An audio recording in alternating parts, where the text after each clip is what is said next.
আপোনালোকে বাৰু মোক অলপ বেলেগ ৰূপত দেখিছেনে? নেদেখিবনো কিয়? টাউনত আছোঁ আকৌ জেঠাই ছোৱালীজনী ঘৰত। গাঁৱততো এইবিলাক পিন্ধি মই নাপাওঁৱেই। আৰু এই গাঁৱত ছাগলী মাত সোপা শুনি শুনি মাথাটো একেবাৰে বেয়া হৈ গৈছে। তাতে আকৌ মই 9,000 টকা পালোঁ নহয়। ইয়াত আকৌ অকণ শ্বপিং কৰিবলৈ আহিছোঁ। ঘৰত থাকিলে আকৌ মানুহটোৱে লৈ ল'ব নহয়। সেয়া মানুহটোৰ নাম লওঁতে ফোনে কৰিলে, ৰিচিভ কৰোঁ। হেল্ল', তুমি কেতিয়া আহিবা? কিয়? যোৱাকালি মই আহিছোঁহে, আকৌ আহিব হ'লেই নে? এই গাঁওখনত থাকি থাকি মোৰ মাথাটো বেয়া হৈ গৈছে। বাৰু শুনাচোন, এই তোমাৰ এই মোবাইলত মেছেজ এটা সোমাইছে নেকি বাৰু? এই 9,000 টকা সোমাইছে চবৈ তাত। নাই সোমোৱা। কথা ক'বলৈ আহিছা? গাঁৱৰ চবৈ তাত সোমাইছে 9,000 টকা, তোমাৰ তাতো সোমাব। 9,000 টকাটো সোমাওক বা নোসোমাওক, মোৰ ভাগৰ 9,000 টকাটোৰ ওপৰত আপুনি যাতে চকু নিদিয়ে। ৰাখিছোঁ, বাই। তাক 9,000 টকাটো দিব লাগে। ঘৰলৈ নাযাওঁ মই।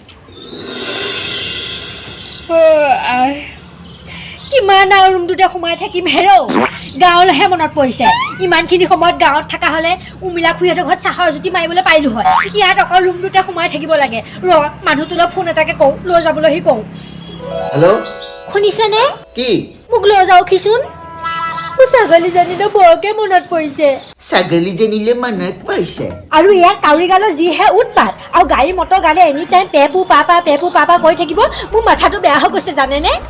আৰু এটা কথা কি জানেনে?